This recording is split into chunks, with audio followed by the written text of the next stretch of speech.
to The Executive's View, the sports podcast where the stakes are high and the debates are fierce. Please welcome your host, Aaron Sirius Simmons, alongside co-host Barry DeVille Jordan.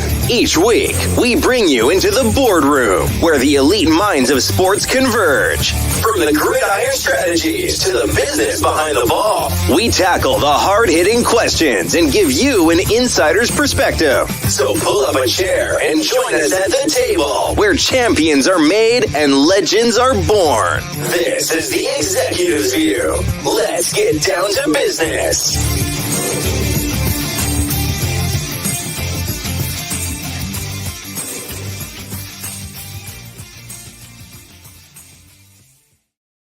Welcome to the Executive View. I'm your host, Aaron Sirius Simmons. And as always, we have a view from on top. Man, you could be anywhere in the world, but you're here. But the fellas, I do appreciate that, man. A little light today, but you guys know I don't do this by myself, man. I got a slew of brothers ready to talk it up, chop sports with you, man. My co-host, Barry, the Villain Jordan. In the middle. What's going on, Villain? How we doing, sir? Villain, we good, man. I want everybody to feel me with no hands, man. We here. We about to do some sports talk, man. We got a lot cooking, man. We got a lot to go through, man. Let's go. Let's get it. Yeah, a lot to talk about. Man. LG, Larry's in the middle. What's going on, my guy? How we doing, sir? Yo, what's the deal, man? Like I say, man, we got a lot of stuff cooking up in the kitchen, man. We got some greens in the pot, man. greens is in the pot, man. With the fat back in there, man. Yeah, Talk man. about I was just to say that, man. We got the bacon, all natural flavors. Yeah, talk about it. Well, I ain't gonna waste nobody's time, man. Some cats may pop in a little later, but I wanted to start honestly with the news of the day. We got a lifetime ban for MLB player who was, again, cheating the game. He was kind of betting. And I kind of wanted to see what you guys felt about it. Villain, I thought at you, man. It seems like every week now, somebody's being popped for gambling. I mean, if you hadn't learned the first time, why are we still having this problem, man? Talk to me. Yeah, Mercado, Giuseppe, I don't want to say his name, or I apologize. Mercado or Marcano. Yeah, whatever. Lifetime ban. Listen, he bet on over almost 387 games of baseball, including his own team. I mean, if you didn't wager on your own team, maybe you get away with it. But like, you place a bet on your own team, it's like, come on, dog. Like, come on, dog. Like, really? Like, after everything that's gone on with all sports with the betting, I'm sure like the MLB has meetings in spring training to go over the rules and regulation and sports gambling. It's not a new thing, but it's more predominant because of the regulations that have been relaxed across the country. Certain states you can do it. So, you got to go over the rules with these guys and let them know, hey, you can do this, you can't do that. And I'm sure this came up. Don't bet on baseball. Don't create an account on FanDuel or DraftKings or Bet365, whatever you use, whatever is your vice of choice. Don't ESPN bet. Don't create an account. Don't bet on your team. And this guy did it anyway because he didn't get caught. So nobody's going to feel sorry for him. It's so funny. I'm at work today, and, people know I do a podcast, and one of the guys was like, hey, did you hear about it? I was like, yeah, absolutely. It's too bad he didn't have an interpreter. He might have got so, shout out to my boy Luke that hit me with that one. You know what I mean? But he's not wrong. He's not wrong. Because if he had an interpreter, or if he got a couple MVP trophies, he might have got away with it. But this is just unforgivable. Pete Rose, the greatest hitter of all time, can't get into the Hall because of it. So I mean, either you didn't know or you didn't care. Either way, it's a lot of stupid, and it is what it is. You're lifetime ban. And you didn't win, right? Seriously, you didn't win. He didn't win anything. Like, you're a double loser. I refuse to subscribe to the idea that he didn't know, especially with everything that's been going on over the past couple years. So he definitely knew. I think he just was one of these guys that didn't think he would get caught. Larry, talk to me, my guy. You know what I'm saying? Another one, gets popped gambling. when will these players learn? Like, I understand that, in some states you could do that sort of thing, but when you sign that MLB, NFL, NBA contract, you can't be doing that. Talk to me, man. How you feel? All right, man. So I'm gonna get a little serious with y'all for a minute, right? And you know how like Steve kind of hit on it a little bit, when it comes to like gambling, it can become an addiction, right? And I get it. They are seeing more and more of these guys getting popped for gambling on their own sports, or even getting in trouble for not even gambling on their sport, just for gambling in general, right? Mm-hmm. And it's like the penalties are so stiff, and we know for a fact that these are things that some people struggle with. And you're seeing guys getting lifetime bans instead of treating the problem and saying, hey, you need to go to we're gonna put you in therapy the first offense. We're gonna second offense, you get suspended some games and you have to continue therapy, or this is your third strike or something like that. And it's almost one of the things where it's like, we don't care about if you have a problem, if you have an addiction, if you are struggling with it. We just gonna sweep you under the rugs, your lifetime ban, and then you're out of there. And I feel like these guys, some of them, they need that support. It's almost like a drug addict. You don't take a drug addict and say, here you go, your first offense, and throw you in prison, and you got life imprisonment because your first offense. People do try to get those people help. These leagues, they have millions and millions of resources, where I feel like for a first time offender, there should be something in place like that. Even if you are dealing with somebody like a Pete Rose, it should be, hey, he's been in the program, quote unquote, like they say, he's been in the program. We're working with him. This is a first, this is a second, this is a third, before just issuing these guys lifetime bans like that. I'm always a fan of, you got to think about, this is their livelihood, and you're so quick to jump on that person, but you got to remember that some of these people, they have families, they have people that depend on them. So is that fair to their kids because they made a mistake? Now they're not going to eat.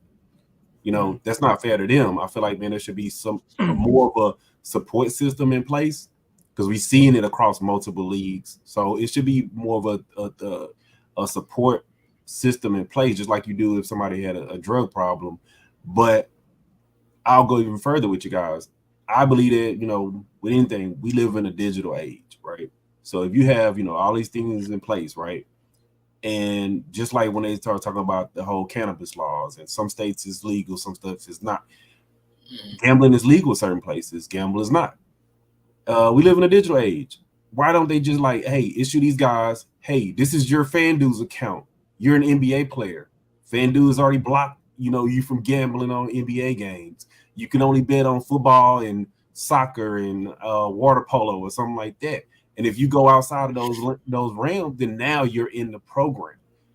I think that it should be something amongst those lines. Like, even at my job, we give people access to our software all the time, but we say, no, you're at admin level, you're at user level, you're at, certain accesses you can take away and give certain people, to where, hey, we get it. You guys use this account.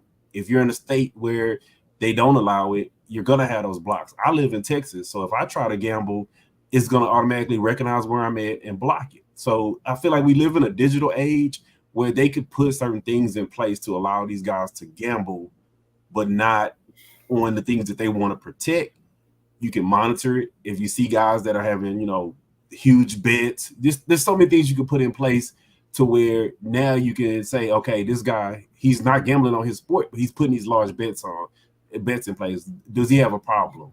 Or do we need to limit his access where he can't put bets that big? It's so many things in the digital age that you can. I watched the first 48, man. They could tell you exactly where you at in any given 5 minutes, and what you was doing, and who you was talking to, and who all was right by you. We live in an age where now it's so much digital technology that there's something that could be in place to allow these guys to still gamble. Because, hell, if you're in Vegas and you play in the league, you can go in the casino and gamble. So why not put things in place to allow them but also get them the support that they might need because they might be struggling with something. So I'm gonna go back and forth with you here in a minute. Then, Villain, if you want to pop in, so be it. Yeah, I actually do believe that there is something in place across all the leagues that if a client, and again, I'm a mental health professional, so everybody's a client. So if Yeah. if a client comes to you and says, "Yo, I'm struggling with A, B, C, D," there are things in place to help the client figure it out. And I think the same situation is in baseball, football, basketball, across the major sports. I feel as though it's up to the player themselves to go out and seek that help. Now, I do agree with you for a little bit of that. You know, when you was talking about there needs to be benchmarks, there needs to be kind of like a laddering up sort of thing. You know, your first offense, you shouldn't get a lifetime ban. I'm just gonna say that off the rep. You know, now second and third offense, you know, then you become a habitual offender. You know, you gotta, you know, take your medicine however you get it. But ultimately, I think that for these players across these leagues, it's just a bad look. It's honestly just a bad look. We was talking about the NBA guy a couple weeks ago, who got you know banned from the NBA for betting on games or whatever the case may be. Right. At the end of the day, if you have a problem, you as a man know you have a problem. Period. There are things in place for you to go and seek the help, but you have to want the help. Right. You know what I'm saying? Yeah, so Aaron, you know what? I'm gonna cut you off right there, bro. You got to remember these are just professional sports athletes, so they're not gonna be as open to go and say, you know, hey, I got a problem. Hey, but that's on them though. That's on them. It is. It's a form of accountability, but you got to remember that most athletes they entitled. They feel like they can do whatever they want to do, and that's why part of the problem that we're having. Yeah, but that's always gonna be a problem. That's why I feel like, I think honestly though, like part of me agrees with you, LG. Like you can regulate them, like you can't bet on certain sports, but like I think it's just like any other job. There's rules and regulations. You sign an NDA at certain companies that you can't work for certain competitors afterwards. Now that's been struck down. That won't hold up because of the new like laws that kind of been passed in the land, right? But that's what you sign when you sign the contract. And like it is a conflict of interest to bet on sports when you're in the game of sports. Like even if you don't, as a basketball player, you can bet on football. You don't play in football games. You can still have an influence on that game. You might have insider information that other people aren't privy to. So it is a conflict of interest, and basically it's a rule to play. To work in this environment, to work for this company, to work for the Pittsburgh Pirates, you can't gamble. If you can do anything else but gamble, and that's the only thing that you can't do, I think you can not gamble until you retire. You know what I mean? Like, I just feel like it's one thing that you can't do. And what's the problem with it? You know what I mean? Like, it's not saying you can't get married, you can't have a family, you can't go on vacations. You just can't gamble on sports. Yeah, but you know the thing is about that is that, you know, when people feel like it's a civil liberty, you know, and if it's allowed, absolutely, and they feel like they should be able to do it. And I get it where it comes into play. Your job will allow you to do certain things. Your job won't allow you to do other certain things. But I'm a fan of let's not, you know, put the hammer down when we see that it's becoming a problem. Let's address the problem. Let's not have it where, you know, guys are probably afraid to come forward and say they've been gambling because they know how strict the penalty is. You know what I'm saying? Like you coming down so hard on these players when you know there's a problem versus addressing the problem. And the NBA got, you know, NBA, NFL, MLB, they got tons and tons of money. They're embedded with these gambling organizations. What's so hard with saying, hey, dude, go tell your tech, I need 300 accounts because we got 300 players and put this in place for them. And, hey, we can monitor it. We can do whatever we need to do with it versus, hey, we found out you was gambling and automatically it's a lifetime ban. Like, I don't feel like that's something that I feel like it's it's too strict of a penalty without trying to help the person. I mean, honestly, I that's the part I kind of agree with you on. You know, this may be a larger cry for help, but again, I'm looking at the rule now, which is posted in every clubhouse and every MLB umpire, club official, employee gets this. I mean, it's laid out pretty in black and white what the standard but why is. does it? And that's the thing. Like, the black problem and is that you're not supposed to do it, and the problem is you got caught, and the problem is you got to pay the consequences. Like, I get it. You don't want you want to help the person, but we helped you by telling you don't do it. Like, you know the rules, man. Like, you know what, and this is where I'll go even further with it, Barry. I get what you're saying. That's just like, say for instance, you're a convicted felon. You're in prison doing these long prison sentences for marijuana offenses. And at the time, yeah, it was, hey, you're in jail, and we were giving out still penalties, and we all know the disparity in those penalties were being handed out. The 3-strike rule. And then now we went back and revised it and said, okay, it's totally legal in certain places, and it's not even Schedule 1. So gambling was not legal. Now it is legal. So I don't feel like those people should still face the same penalties that were associated 40, 50 years ago, because now the environment, the climate has changed. I can respect that. You can't issue those same penalties. I feel like, but it's not a crime. It wasn't. I understand what you're saying, but it's like a crime, especially when you go through an illegal sports book. Yeah, when you're doing it legally, yeah, but when you're, FanDuel and DraftKings and all that is perfectly legal. Yeah, absolutely. You know what I'm saying? So you can't do daily fantasy in Connecticut, which drives me crazy though. Yeah, so why you can't have something in place for these players and just say, look, you only use, we're embedded with ESPN. So ESPN Bet is the only one you can use. And hey, ESPN Bet put all these restrictions on what they can and can't bet on. And if you go outside of that, then now we're going to address it to you. We're going to put you in the program if you go outside of that. I don't feel like my bigger thing is that, the MLB and these sports are in bed with these sports gambling sites, but then the players can't get a cut. You know what I mean? No. That's they can't play in the same auctions as these companies. That's my only problem with it. But to me, it's still a conflict of interest. Like, just like an umpire has a major influence on the game. You don't want to hear Angel Hernandez betting on the game, right? No, but Angel Hernandez should be able to bet on things outside of his sport. Should he though? He should. Who cares if he's betting on basketball? Well, he'll probably miss that. He'll probably miss that too. Yeah, he'll probably miss it too, but nobody cares.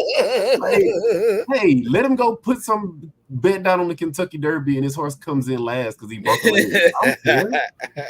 I don't care about that crap. But I mean, I like I said, I just feel like we live in a digital age, and this is where I go even further with it. And y'all know I always say this. I'm gonna put this on y'all brain. Yeah. You work this hard in your life to get to this level, and I get it. You made a mistake. You are issued a lifetime ban. Other leagues will also recognize that ban. So it's not like you can go play in China some of these times, or you can't go play in some of these other leagues, because they will recognize that ban. Like if you're an NFL player and you get banned in the NFL, you are banned in the CFL too. And I can bet you're probably banned in the UFL too. So you can't even go get a $40,000 contract from the UFL. And I feel like that penalty is too stiff for somebody who's worked their entire life to get to that level. And I get it. But see, the thing is, like, you got to understand that, though. Like, yeah, that's the risk you took. Is the juice worth the squeeze? Like, you knew you wasn't supposed to be doing it, bro. You put that at risk. You put that at jeopardy. But then you know what? I'm gonna put it like this too. Does the penalty match the crime? You could bet on games and you get a lifetime ban, but you can go out here and assault somebody, or you could go out here and, like we all said with the Rice incident, he gonna get a couple of games. That dude could have killed somebody, and he gonna be back on the field. It's dudes like I watched the Kamara video. Kamara punched that dude. Oh, he slipped. And- Right. He slipped him. Yeah, he slipped him. I mean, but you're going to hate get 4 games. putting those two up against each other just because, like, we all know that that's not right. We all know that It's not the penalty. Yes, but ever since the Black Sox scandal, 1919, man, Yeah, but the penalty, the penalty does not fit the crime through to the me. game to get paid off. But you got to remember, the details behind that too. They weren't even getting game checks. Their owner was stiffing them. He was stiffing them on a whole bunch of stuff too. You pay the players, and you ain't got to worry about that. But that was 1920 something or whatever it was. We're in 2024 now. Those the climate at that time and the things at that time are not the same right now. So we have to adjust to today's climate. And I just feel like, man, they issuing out these hard penalties for things that are not that egregious to me if they were not affecting the outcome of the game, where you could have put things in place to not allow them to affect the outcome of the games. You could definitely do that. That is, I'm telling you right now, it's probably some tech right now at ESPN Bet listening to what we're talking about right now, and he's probably already negotiating the contract and be like, hey, we can put this in place right now for you guys, and we're going to upcharge you an extra $3 million a year to have this in place for your people. And they're gonna write that code in 10 minutes. And hey, I'll issue you guys 300 accounts that they can log into, and they can only gamble on these accounts. I mean, so, it makes sense. I mean, I get it, because especially with the simple fact that, again, across all the sports, these sports leagues are in bed with these gambling sites. You know what I'm saying? And you see it's a problem. You see that it's a problem because guys are, even after the Ohtani stuff, people are still getting busted. Mm-hmm. Even after, the guy in the NBA, it still keep coming up. And you kind of hit it on the head, Barry. If you see the players are being caught, it might be some refs out there that just haven't got caught yet. It might be some umpires that just haven't got caught yet. And you got to nip the problem in the bud before it becomes an even bigger problem. Yeah. And we all know these leagues, they're gonna try to sweep it under the rug if it gets to like umpires and refs and stuff that outcomes of games. And I can tell you right now, and I'm not saying that it's the case. I'm not saying it is true. I'm not saying it's not true. But we literally just watch NBA games when dudes is shooting 30 free throws and another team is shooting 5. Yeah. I'm not saying it's happening, but I'm just saying it could be. Could be. Yeah. Definitely could be. Definitely, man.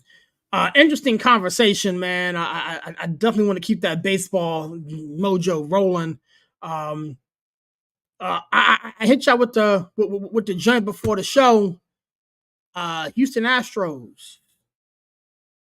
Javier is going to undergo Tommy John surgery, man. Again, I wish my man Steve was here to kind of talk about it with you, man. But what a blow to them Astros, man. Larry, talk to me about it. See, I was in a good mood, man. I was doing good, man. We over here talking about gambling and umpires and stuff, man. But Juan Carlos had that moonshot. You see that, Barry? Yeah, it was yeah. And you know what? This is the crazy thing about the whole season. I had high expectations for the Astros. I knew that the Yankees, that lineup was gonna be serious, but the Yankees, their problem has always been pitching. But I did not see this season playing out the way it's been playing out. Astros just can't get it right. Pitching can't get right. No, pitching has been like, me and Steve were literally over here talking about. I thought this was going to be the step up year for Hunter Brown. Hunter Brown was going to make that leap. He's falling back like 8 steps, where he might be in the minor leagues next week. We were just talking about how even if we are facing these injuries, most of the time this is when you'll see a ball club trade some of that that minor league depth to offset that injury or whatever. Yeah, we literally was haggling over re-signing Verlander, and we traded away our top 2 prospects to get him back. We could have just paid him. Now we don't have that farm system to load off some of that talent to replace these injuries, and it's one of them seasons that I don't think anybody saw coming. You can't replace a Christian Javier. And like Urquidy, I had a feeling he was gonna be back, but Urquidy's out too. Hopefully we can get Garcia back, and hopefully some of these arms will start, I don't know, coming back to form, because even Hader, I did not see Hader having this horrible of a season. But it's one of the things where it's a blow. It's baseball. We always said it's a marathon. It's not a sprint. But with anything in sports, you try to predict it. You try to, determine what that team is going to look like. But, we didn't see the atrocity with the Rockies and, some of these other teams that just aren't performing the way they did last year, or not even close. Well, let me ask you this question. The trade deadline is the end of July. Do you think you guys will be buyers or sellers?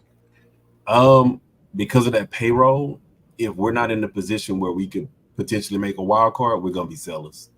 And the thing that I had in my mind the whole season was we were probably going to be buyers at some point, because we had so much pitching depth, and you can only have so many starting pitchers. And we were going to be in a position where we were going to be at least 6 or 7 starting caliber arms, and maybe trading an arm to pick up another bat.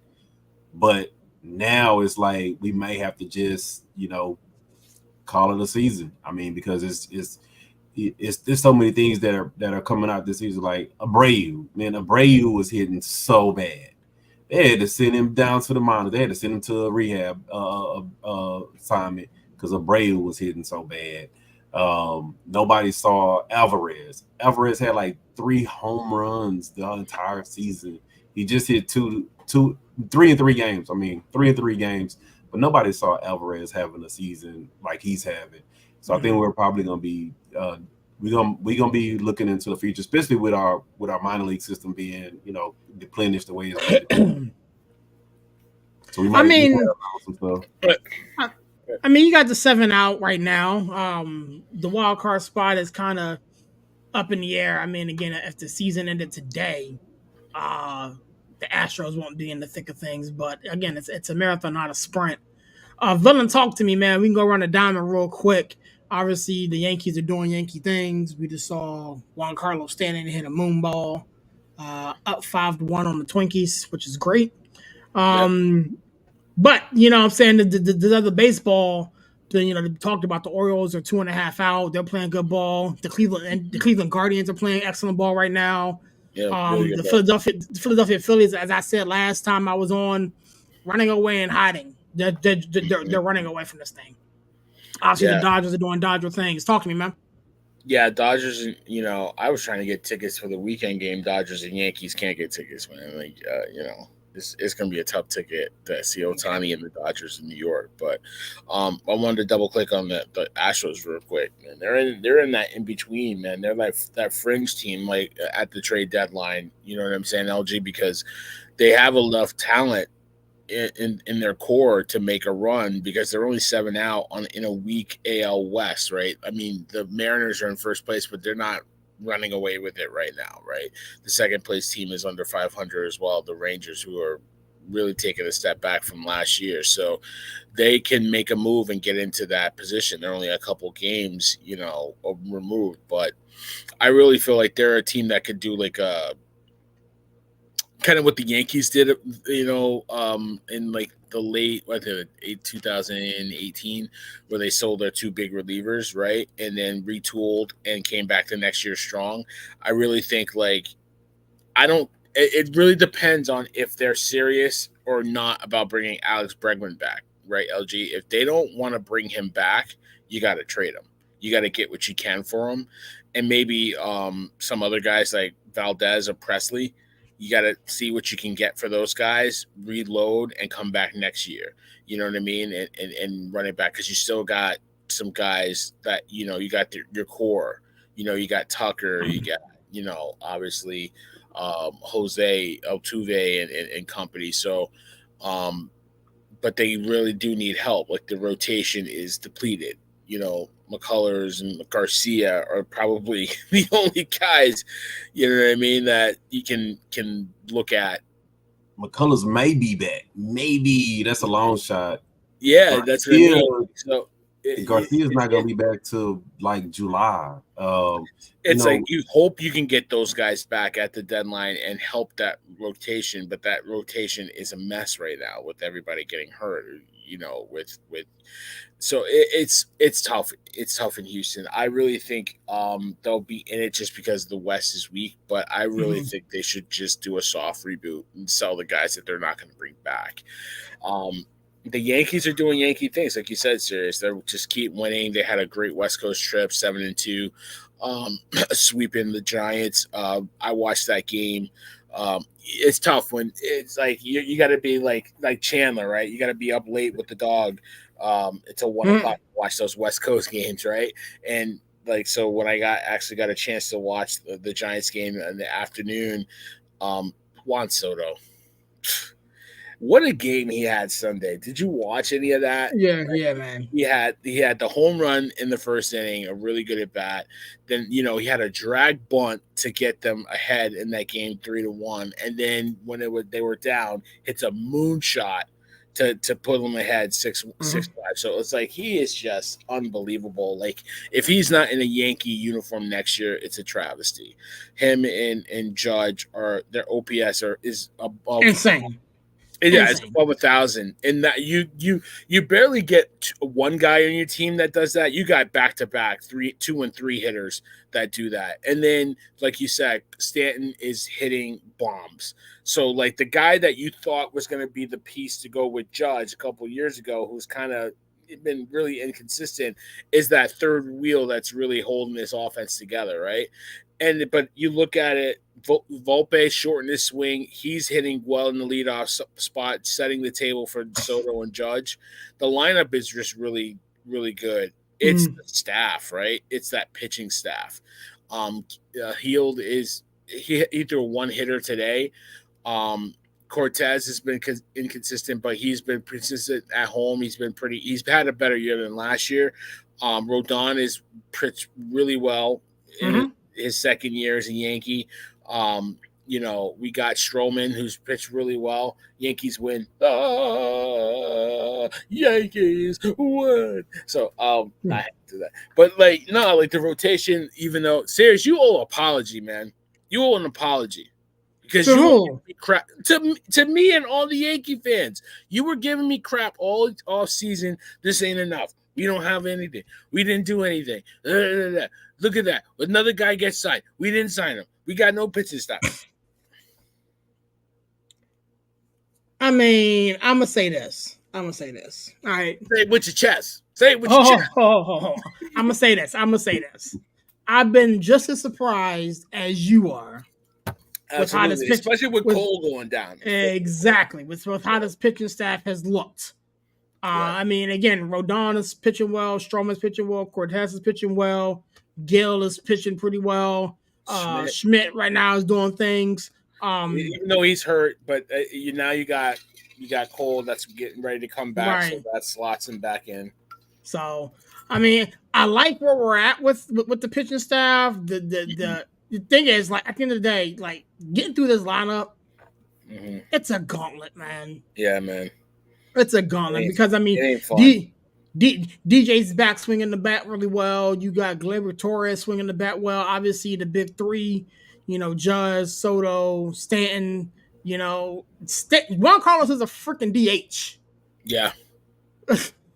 Make that make sense. Juan Carlos is a freaking DH right now. So, it's fun to be a Yankee fan right now. But I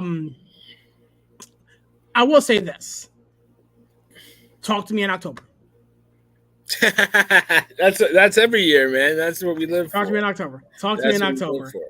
But that'd be the part with the Yankees. It comes September and it's injury city, and I'm not gonna speak that into existence. I'm gonna just say that that's been the Yankees' biggest problem. I mean, besides the pitching going south, but the biggest problem has been every year Judge goes down or Stanton goes down or somebody in that lineup is going down, and it's been multiple batters at a time going down, and that's been the problem.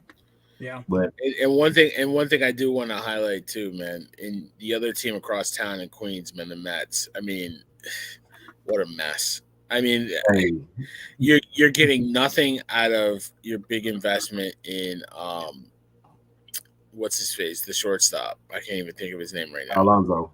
Oh Yeah. no, well, Is No, it no, Alonso? I No, like it first. no, you're talking about. I know you're talking about. I just He had was a on brain the fart. Indians, and they Yeah, got I just had a brain fart. It'll come back to me in a minute. But they're thinking about what are they going to do with Pete Alonso, right? I mean, they just got JD Martinez. I don't know what you do with him. Do you sell him? Do you sell Sterling Marte? Severino's been a great addition at a really Francisco Lindor. Yes, Lindor. I mean, I don't know how you keep that guy. I don't know because ever since you're not getting any type of return from that investment.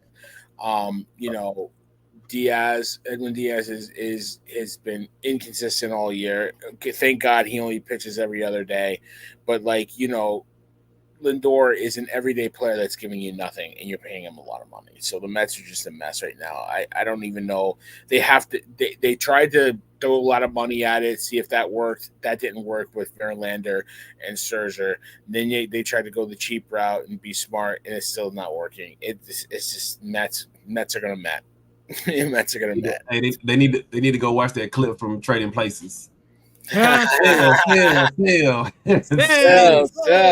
Get the fuck in there and sell. Get in there and Waterworth. Sell Waterworth. Yeah, it's like your brother's not doing well. Fuck him. Get the machines back Dude, that shit was gangster. When I first saw that, when he said "fuck him," I was like, "God damn, somebody give him his money." You and your no fries. Love that movie. One of my favorites. They do. They need to sell, man, because it's like, man, they got so much money, and they could, to be honest with you, because of the talent that they have on the Mets, they could be a seller and actually rebuild really quick because they could boatload up on a lot of prospects just from the talent that they have. Right. They really could. And I'm one of them dudes that, like, am I a Yankees fan? No. Do I not like the Yankees? No. But the Yankees are a necessary evil to me. And when I say that, because we all need these rivalries. Like, if there was no Yankees, who would the Astros have as a rivalry? Like, we don't really have big rivalries like that, but it's been heated between the two teams. Like even with the Dodgers, like you need those teams to have those rivalries, and you need those teams to be good, so the rivalry is even worse. So like, who wants to go see a Subway Series when the Yankees are just pounding the crap out of the Mets? Right. Who wants to see that? I'll go. I mean, I get it. You'll go if you're a Yankees fan, but it doesn't make the rivalry really a rivalry. I have never gone to a Subway Series game. But you'll watch it? I watch it, absolutely. Yeah. I watch it, absolutely. But I've never gone because, like, it's too much. It's too much money. The hoopla, it's like I get. But would you even want to watch it if you know the Yankees are just going to beat the crap out of them? Yeah, because I do. I watch the Yankees. I watch them when they beat the crap. Yeah, but I'm just saying. There's no juice for me. There's juice for Mets fans, but there's no juice for Yankees fans. It just seems like when the other team is doing good, it just adds to the rivalry. You know what I'm saying? Like, I not saying I'm a fan, but I used to love watching the Yankees and the Red Sox rivalry. When the Red Sox stink, the rivalry isn't really the rivalry. Or when but the it's Yankees still something because even when the Red Sox stink, though, they always figure out a way to beat the Yankees. And but it's just more. It's just more exciting. It's like absolutely nobody wants to watch the Braves and Phillies unless both teams are good. I mean, it just seems like the rivalry is better. Braves are still good. They're hanging around, man. They're hanging around. Yeah, and that's why it's a good rivalry to see now. But nobody wants to. I'm gonna just tell y'all like this: do the A's have a rivalry? Hell no. Yeah, with their fans. Hell no. They revolt against each other. But with their own fans, it's the ownership. That's the only rivalry they got. The A's been stinking for so long. They don't have no rivalry no more. They used to rival the Padres, and that's not it. People don't even care about that crap anymore because the A's stink so bad. It used to be the Yankees. The Yankees were the big bad, but that was like 20 plus years ago. We're talking but it's 30 rivalry years ago. all rivalries are better when both teams are good. Right. Absolutely. Yeah. Yeah. So, speaking of rivalries, man, I wanted to pivot a little bit, and talk WNBA really quickly. I know Villain's not going to like this. I'm good, fam. You know what I'm saying? I'm watching I got the game on right now. You know what I'm saying? I'm looking at the Liberty in the sky. Look in the sky, and the sky's up by 1 point right now. So they were up. The Liberty were by like 20 points, and they the Sky are winning. It's crazy. Exactly. So, anyways, the reason why I wanted to bring this up, obviously, because of this whole Caitlin Clark situation. We got Nicole McNutt on ESPN going at Stephen A. We got Monica McNutt. You better get Chandler's girl name right. Monica Nicole. We got Angel. We got Angel Reese talking about how the league is where it is because of her. It's just a lot of stuff going on, and Larry and I spoke about it, privately today. But I wanted to give you an opportunity to kind of say your piece about it, Villain. Talk to me, man. State of the WNBA, man. It's insane right now. Talk to me about it. It's healthy. It's the healthiest it's been probably in a long time. Like, Stephen A., I was listening to him a little bit, and I was doing a little bit of research before the show. They were doing revenues of about $60 million. They had to get a private equity firm to give them $75 million just to cover their marketing costs. They get a $15 million from the NBA to cover some expenses and stuff like that. And they doubled their revenue last year. I'll be curious to see what they're going to do for revenue this year. They got up to they estimated about $200 million, right, in annual revenue. That's compared to $10 billion for the NBA, but still, that's one of their highest marks, right? So now you have Caitlin Clark and all the rookies that are making headlines. It'll be interesting to see what they do from a revenue perspective. So, and they're about to renegotiate. They're about to get their TV contract is about to be up, so they're able to negotiate a new deal. It'll be interesting to see who's a buyer, and maybe TNT. But who will come to the table and make an offer, make a play for them? Because now it's must-see TV, or at least it's interesting TV to watch. I know there's a lot of WNBA fans. Malin's a big fan; she loves going to see the Sun, Mohegan Sun. I know people that follow it, but we don't talk about it. The fact that me and you and LG Electronics are sitting here talking about the WNBA on our show is something, because we don't really talk about it very often, maybe once a year, if that. And I think it's been consistently that we've been talking about it. Now, obviously, it's so funny when I'm watching ESPN talking about Cheney and Monica talking about it's not about one person. That's disrespectful to all the other women. That, listen, get off the soapbox. Stop trying to be the nice one. Stop trying to, make it, it's about us and what we're doing and how we're talking. No. Caitlin Clark is why people are talking about the WNBA. Be clear. All right, maybe Angel Reese too, but you don't talk about Angel Reese without Caitlin Clark being in the next sentence. So let's be real. Let's keep it a buck. And that's not a bad thing. You need somebody that everybody's going to want to talk about and bringing eyes to the table, because like they all said, the tide raises all boats. You know what I mean? She's going to bring attention to it. She's going to bring eyeballs to the TV. I'm paying attention to it because of her and what's going on in across the whole league. So let's be real about it. Don't act like it ain't here. Don't act like you don't see it. Now, I messaged everybody too, and I said, listen, she's a small player-ish. She's got a slender frame, so they're being physical with her. And it's a physical league. It's always been like that. Serious, you watch it. It's a physical league. And that's what Diana Taurasi was talking about when everybody was giving her shade, talking about she's not going to come in and dominate. It's a physical league. They're going to beat her up, and they should beat her up because she needs to toughen up. Jordan got beat up. You know what I mean? His first couple of years in the league. It's what happens. Now, I agree with Matt Barnes. Where are your teammates, man? these girls getting cheap shotted and nobody's coming to her aid. That's like the Bulls when Michael Jordan was talking about going to the parties after the game, and all they doing is coke and stuff, man. Like, listen, like, you got the wrong teammates around you. That coach ain't gonna be there much longer. Like, let's be clear. So, yeah, that's an issue. But like, it's a physical league. They're pushing her. They're gonna see if they can get her off her game by being extra physical with her, because you can't just lay back and let her do her thing, because she'll drop threes on you. So you gotta be physical. That's fine. That's what it is. So, it just happens to be Caitlin Clark. It happened. You know what I mean? Like, it just happens to be Caitlin Clark. If it was somebody else, we ain't talking about it. I mean, I can respect it. Larry, talk to me, my guy. You know what I'm saying? We spoke offline about it. I feel a type of way, man, but I want to give you an opportunity to see what you got to say about it. Man, y'all know I'm a big movie person. If you've seen In Too Deep, and you know what happened when Melvin said, "Come see my new goal," and they came out and they beat the living crap out of Melvin, and they was like, "You don't fuck with the experiment. You don't do that."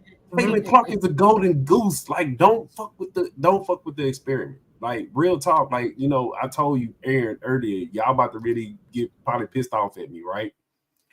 So the thing that I don't like about the WNBA is that people fail to talk about the numbers. And you were right, Barry. They are gonna generate, they said it was about 160 in revenue. We all know that revenue and profit is two different things. The WNBA does not turn a profit. It's never turned a profit.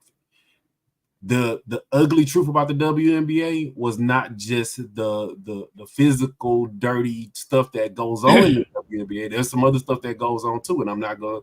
I've been looking for that article. Aaron read it too, and if you know that's been the stigma on the league, you got to change that stigma on the league, because you guys are trying to make money. You guys are steady fussing that you're not getting the equal pay that men are getting paid.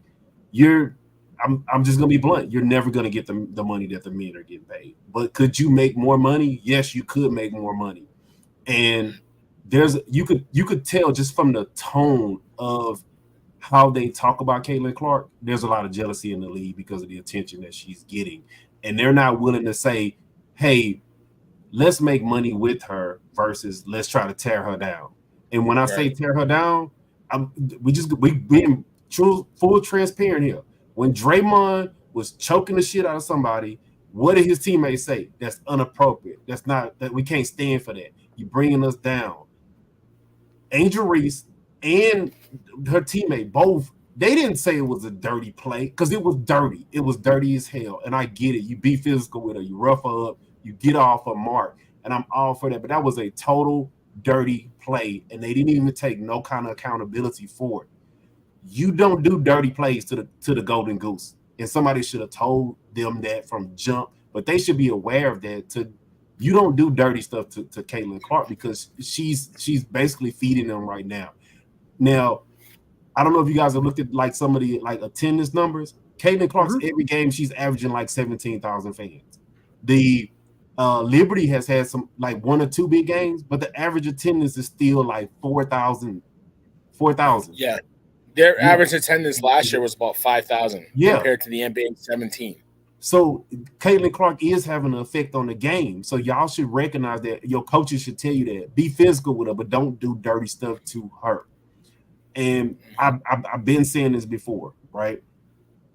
Well, I don't think it's like to her. I think don't do dirty stuff in general. Like, that's what we should be talking about. So like we just, like I said, like y'all tell me, we're gonna keep it a buck. Absolutely. When the NBA made that turning page, right? You know, the thing about the NBA was it was an all-black league and nobody wanted to watch a bunch of black dudes fighting each other. That was the stigma around the NBA, right? The NBA said, no, we got to clean this up. No, we gotta, we gotta have this more marketable, right? In order to make money on it, right? Right. And people are saying, oh, Caitlin Clark, and I get it, they pulled a race card. There's been WNBA players that were white that were good before Caitlin Clark, but Caitlin Clark is like a Steph. She can pull up consistently from half court damn near and hit 3-pointers. So it is something special about her. That's like telling Jerry West, oh, Jerry West wasn't nothing until Larry Bird came around. No, Jerry West is the freaking logo. But until Larry Bird came around, he was doing things that nobody's seen any other white player doing, and he had a rival like Magic, and they fed on it, and they made money together. Then the league took off. And they're not willing to embrace that. Like I told you, we've not seen not one commercial with Angel Reese and Caitlin Clark. We've not seen them embrace her in no kind of way. They've not even said, hey, girl, let's go make some money today. Like, even me and Chandler was getting into it, and I told him, like, there was a whole video game. I used to play it all the time, Jordan versus Bird. Mm-hmm. They were making money together. They were rivals on the court, but they were making money off. We all remember the McDonald's commercials, the horse. When they was playing horse. Yeah. We all remember the McDonald's commercials. Like, why, Angel Reese, you've been having a rivalry with this girl for 3 years, and y'all not once have made money together. Not once. So it does come into play. It's more hate than saying, hey, let's capitalize on this. Let's bring more attention to our league. Let's, get to where we can start turning a profit. Because if you see that people aren't coming to your games unless Caitlin Clark's there, you see you're doubling your attendance because Caitlin Clark is playing. Even like the TV deals coming up. The average attendance when Caitlin Clark, the average viewership when Caitlin Clark's playing, it's like almost 1 million people. It's like 870,000 people. When she's not playing, that number dips down. So if you see that and you know that, then you know what that means. That means that either the coaches, and I get it, the coaches are just as culpable as the players are, but somebody from the leagues needs to come and step in and say, look, stop this. We're not going to have all this cheap shot stuff.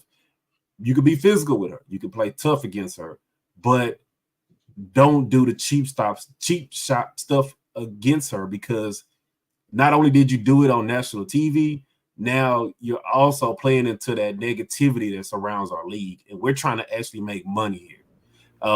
Like I said, and I get it. It's that ugly truth that. And I'm all for equality, but the women will never make as much money as the men. Never. No, we already know that. That's not going to happen. They're not going to be in that same stratosphere. But could you make money? Yes, you can. You can make money. Yeah, you can make money. You can make a profit. Everybody can eat. Everybody's going to eat off this girl. Like you rattled off the attendance numbers. That's not something to sneeze at. Like I said, no. They average 5,000 people in the same arenas. You know what I mean? Like, the disparity that I looked at just with the revenue, 10 billion to 200 million, 17,000 people to that's revenue. Like that's average revenue. Salary, average salary was $9 million for the NBA. The average salary in the WNBA was way less. Like, we're talking about the max salary. Last year was like $48 million for Curry. It was $282 million for I forget who it was. There's a big disparity. Can they close that gap? Yeah, I think they can. Will they close it enough? Absolutely not. But I don't want to make a rule. Hey, you can't be cheap or can't be physical with Caitlin Clark. Like, there wasn't a rule that you couldn't be physical with Michael Jordan. They did it in a different way. They just said, you can't. No, they changed the rules. I gotta cut you off right there. It doesn't need to be a rule, but it needs to be a conversation. But also, if we being blunt, man. Like I told Aaron, man, we going there today, bro. We going there. There was Jordan rules. There wasn't Bird rules. And when you saw the physicality with Bird, who was doing it? It was Lambeer. Mm-hmm. There was no Bird rules. They were going to get each other for years. Let's keep it a butt. Like, there was physical. Like, the Sixers were physical with Larry Bird. The Lakers were physical with Larry Bird.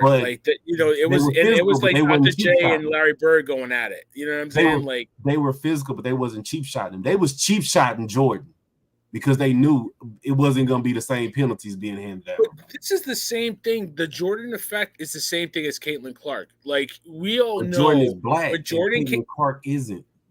But no, it's because she's white. Because why it's different. Like let's keep it a buck. But let's not act like Jordan didn't go through the same thing that Caitlin Clark was going through. They were physical with Jordan. They were jealous of Jordan. But they were cheap shotting too. They were cheap shotting. They probably won't say it, but come on, we all know they were jealous. They froze that man out of the All-Star game. And then David Stern probably came down and said, "Y'all can be physical with him, but cut that cheap shot and shit out." But do you understand what I'm saying, OG? Like they froze him out of the All-Star game because they were freaking jealous of Michael Jordan. But I'm saying, serious, you know it too. They did it. But they absolutely shots. But those cheap shots, they were physical with Bird, but they wasn't cheap shotting him. And Beard was kind of getting into him with him. But that's two white guys. I'm telling you, Larry Bird was a thug too. Like Larry Bird, he had his fair share of shots too. Like don't get it twisted. You know what I'm saying? If you already had that stigma of a bunch of black dudes who'd sit up and do nothing but fight, and at that critical time that you trying to move to that next level of the league, if they had a bunch of black guys beating up and cheap shotting a white guy, no, that would have been totally unacceptable. David Stern would have stepped in and said, "No, be physical, no cheap shots." And nobody stepped in for Caitlin Clark and said, "Don't cheap shot this girl because we need her." No, her teammates didn't come for defense. That's a whole other story. I don't think that they're going to be the commissioner of the WNBA or the coach in it. I don't foresee them coming to Caitlin Clark's aid in that regard. I don't. Now, should they? Possibly. Here's my issue. These females are jealous. Yes. Point blank in the discussion. Everything that's came out of their mouth is pure jealousy. That's what it's all about. Like Kennedy Carter, right? Kennedy Carter. I'm watching her now. Yeah. She's the one. She's the jealous one. Come on. Let's keep it a buck, man. Like everything she said is what everybody has thought. We think that WNBAs are thinking. Like she said it, and like I don't know if everyone feels that way, but she didn't do anybody any favors. You know what I mean? Like she came out and said it. Like she just shoots threes and didn't do anything special. Mm-hmm. Like you don't see all the assists that this girl give. You don't see how she like I'll be honest with you. When you're just talking about the pure play, you know who I'm more mad at? Aaliyah Boston. She's been damn near MIA all season. And remember, I brought it out on the show. I said they're throwing double, triple teams at Caitlin Clark. Where's Aaliyah Boston to get some of that pressure off of her? She's a rookie. Aaliyah, you're in your second year. She's been playing so horrible. Nobody even talks about it because they're so wrapped up in the Caitlin Clark. And I'm like, that's because it's Caitlin Clark. Huh? That's because it's Caitlin Clark. But it's one of them things like, dude, like I get it was a cheap shot. And where was your teammates at to come in and have your back? But also, like I said, that's why I think her teammates are jealous too. Yeah, I think that they're jealous too, and nobody's ever came out. Like I told you, even when the Draymond stuff, Steph, all of them came out and said, "No, Draymond cannot do that. We get it; he's physical play, but you cannot do that dirty stuff." And when you sit back and we all acknowledge that was a dirty, cheap shot, and even her own teammates even basically was like, it's physical. No, that's dirty cheap. You got to have some type of accountability unless you're jealous of her and you want that to be done to her. And and I get it. They like, oh, it's been done to other players, but other players wasn't bringing in audiences like Caitlin Clark is. So you have to be aware of the situation. Yeah, I mean, honestly, like you can't be totally clueless and sit up and say that y'all don't get that this girl is bringing more attention to y'all league, which ultimately creates more revenue, which ultimately everybody's going to eat off of. When you don't think that Kennedy did, said this and like this, what besides the 3-point shooting, what does he bring to the table? You don't think she said that on purpose just to get a little bit more shine? She might have been possible. It's possible, but now everybody's talking about it. Now we talking about it. The villain's talking about it. Sirius and LG Electronics is talking about it. We wouldn't be talking about this if she ain't said nothing. Like let's be real. Like we'd be talking about Caitlin Clark, but we wouldn't be talking about the jealousy. You know what I'm saying? Like everything. There's no such thing as bad publicity, right? But the jealousy started in college. Remember, we had been saying it even in college. Like. That NIL been in tech. They could have been doing some commercials together, some feeding on that. Remember how I brought it to your attention? I said Angel Reese brought that tiara out there while Caitlin Clark was shooting around, right? Made this whole big deal. But then after you lose the game, You don't give her the tiara. You don't make it into like some type of, publicity stunt or something like that. You just basically walked off the court like, oh, well, when you were doing all the ring stuff in her face when you won, but then you lose, now you acting like you don't have no class because you lost. Yeah, because you look classless. Like if anything, Angel Reese missed the golden opportunity. First of all, you come out with that tiara, win or lose, you call in Tiffany's the next day. Let's get some bread together. You call in, you give her the crown, and then you give Caitlin Clark that crown, and then the next day, hey, let's do a commercial together. Yeah, she not a businessman like Jay-Z, like a businessman. Yes. You know what I mean? Like a businesswoman, you know what I'm saying? Like personally. I don't know. You know what I'm you know where I'm gonna go even further with y'all at? Do y'all remember the Magic Johnson interview about Converse? Yeah. So Magic, even though Bird was his heated rival, he still signed with Converse, and they did Converse commercials and everything together. And when he found out about the Jordan deal, you know what he said? He was Man, I would have made so much money off Michael Jordan, it wouldn't make no sense. He wasn't like, oh, I don't wish I would have signed that deal because it's Michael Jordan and I don't care. No, he was like, man, he would have made like $10 billion off of Michael Jordan. Exactly. This is business. Like you said, it's a business. And I think it's more of that jealousy, that heated women rivalry where they're getting in the place of business. They getting in the place of making money. Like, it's no reason why you've literally seen not even one commercial this whole WNBA season with another star in Caitlin Clark. And we're just gonna keep it a buck, dude. Like we was talking about playing video games. Do you not know that the WNBA is like a upgrade to 2K? You get it thrown in. Yeah. It's not even like an additional game that you gotta buy. But I'm quite sure that there's gonna probably be some more people buying it because Caitlin Clark is gonna be in the game. 2K25 is gonna come out with WNBA in it. Yeah. And I'm quite sure when they start pushing them numbers out, and like, oh man, a lot more people are buying 2K because Caitlin Clark's in the game. Y'all need to ride this wave. And it's gonna be some fallout from this whole cheap shot, because I can tell you right now, the NBA's been losing too much money on the WNBA, and they're basically their parent company. And the NBA is all about image. And I can tell you right now, there's gonna be some. It's probably already some hard conversations being had right now, and it's probably gonna be like, look, I get it. Y'all gonna need to have to, you know what? I'm like this. Like I had to tell some people in my job, either you're gonna get on the train or you're gonna get ran over. And it's gonna be some hard conversations like that, because the numbers are saying y'all need to get on the bus with Caitlin Clark. Y'all need to get on the train with Caitlin Clark. Ride that train. Yeah, you're right, Steve. Angel Reese wants all the attention. And even Angel Reese was like, oh, people come to see us more than they come to see her. And I'm like, didn't you not hear about all the other stars that came before you to the WNBA? Nobody was coming to see them. Like, I'm a Comets fan. I can tell you right now, from a pure scoring, Cheryl Swoops was light years above Caitlin. Yes, she was. From a pure score, she wasn't drawing in audiences like Caitlin Clark is. And I get it. There is a racial component to it, but she was not drawing in audiences like this. And we all know. I don't hit the thing. Like, I don't even know if it's racial, though. I don't think it's racial, to be honest with you. Like, it might be a little bit. Yeah, the girl can ball. It might be a little bit of the component in it too. Reese can ball? No, Caitlin can ball. Caitlin can ball. Reese is a very good player, but it's like white people look at Reese and think she's just a ghetto hood rat.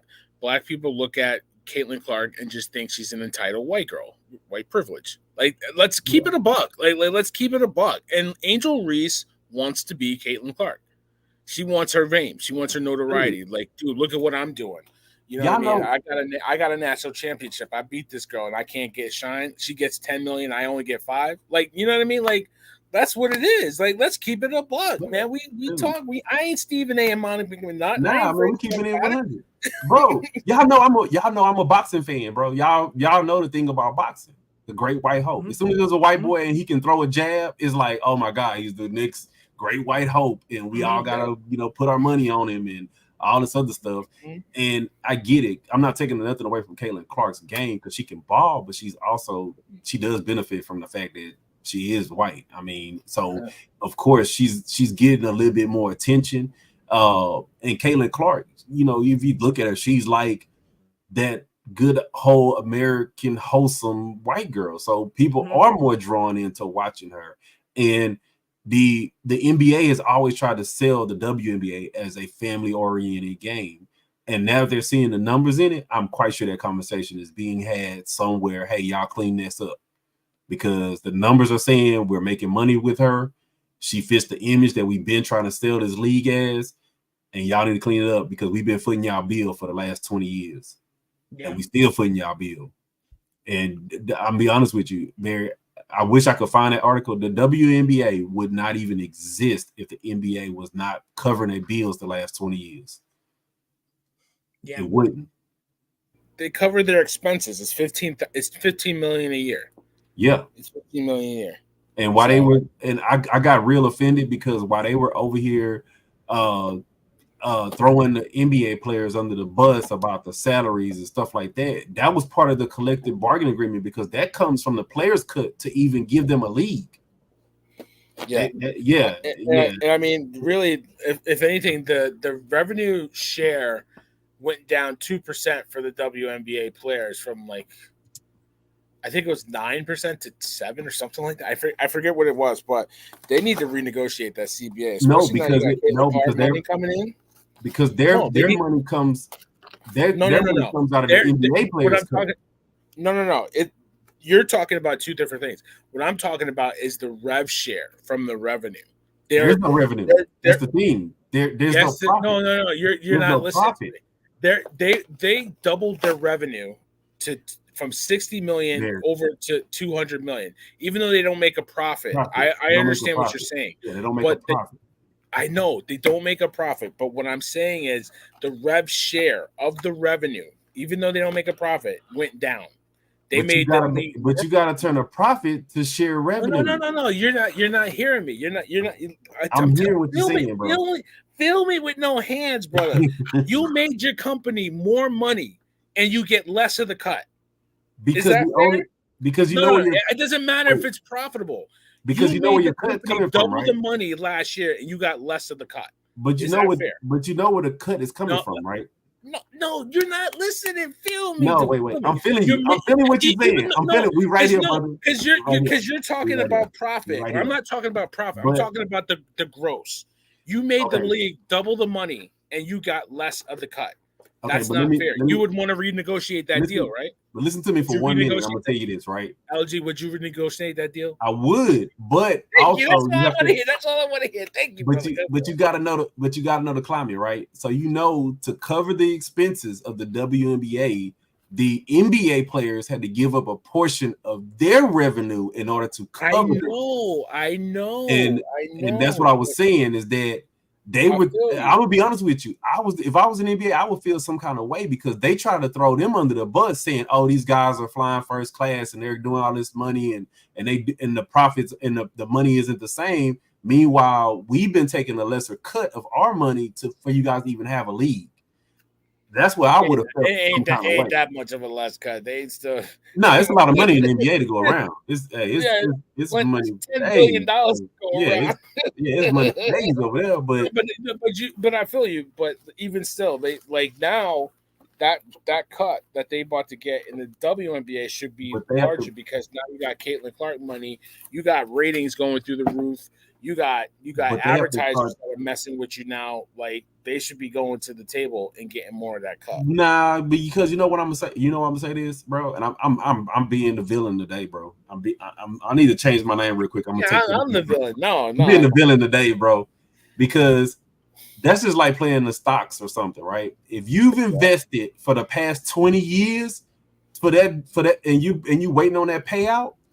I can tell you right now, there's probably some NBA owners that's saying, "Hey, once this starts turning profitable, I need my money back. I need my money that I've been putting and dumping into here for the past 20 years. Now, I need my money back, and then when I'm paid my money back, then we can start renegotiating that stuff. But ultimately, with the VIG, you want to pay it back with the VIG? Yeah, but then ultimately, like I said, these girls they think that they should be entitled to something that they're not entitled to. But but that's we're talking about them versus the females versus the males. That's what you're talking about, and I think that's a totally fair. I'm always on board with that. Like, it's not they're not going to sit here and make an average salary of $9 million. That's just not going to happen. No. Can you imagine if every WNBA player made an average of $9 million for gender equality? There would be nothing. That they league would be would fold bankrupt in a year. Yeah, it would fold in a year. You know what? I'm gonna tell you, and I'm just like I say, I'm being a bad guy today, right? Because I like to hit people with the harsh realities. The harsh realities is it's a women's league, bro. It's just point blank. That's what it is. Clarissa Shields is over here literally begging dudes to fight her. She's going up 2 weight classes to fight a heavyweight fighter because she tried her hand in MMA because she does not make money. This is a 2-time Olympic gold medal winning boxer who cannot make money in boxing because she knows these guys are making $50-100 million a fight.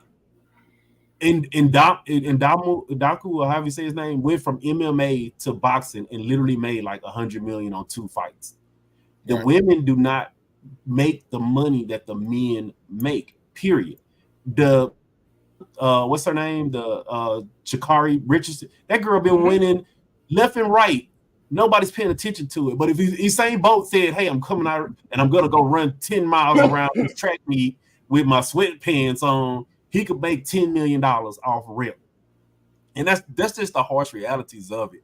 Because when it comes to women's sports, you're not going to see in the NBA, in the WNBA, you're not going to be seeing women dunking from the free throw line or them consistently pulling up from half court. That's why Caitlin Clark gets that special treatment, because she can do that.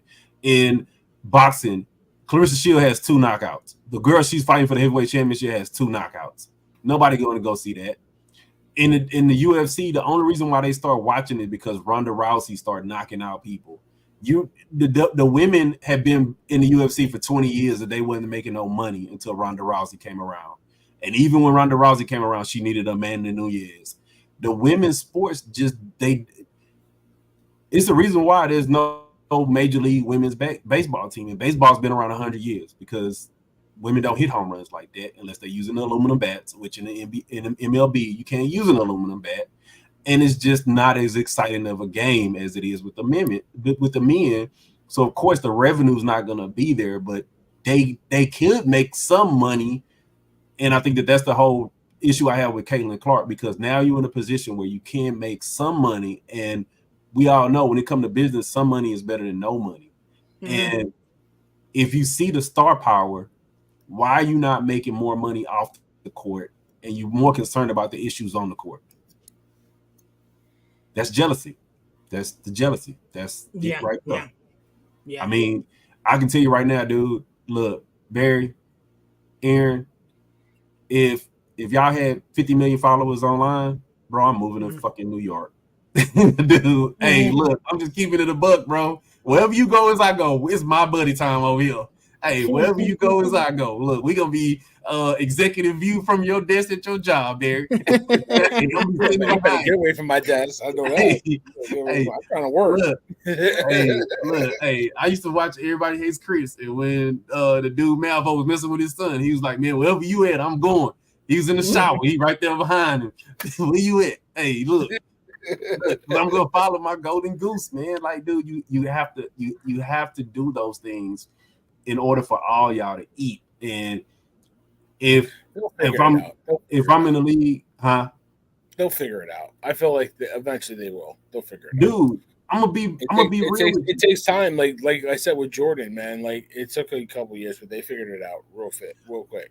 And everybody got off of Jordan. Those revenues and those salaries went up immensely. Well, I look at it like this. Though. I mean, Caitlin Clark's gonna get in the gym. She's gonna get some weight on or whatever it could be, and then she's gonna be the one dishing out the punishment. And we're gonna have this conversation, next year when Paige Beckers comes out and she's really gonna be. They gonna really be jealous when Caitlin Clark Juju? dropping 50 on them. Juju Right. and Paige Dropping 50 on them.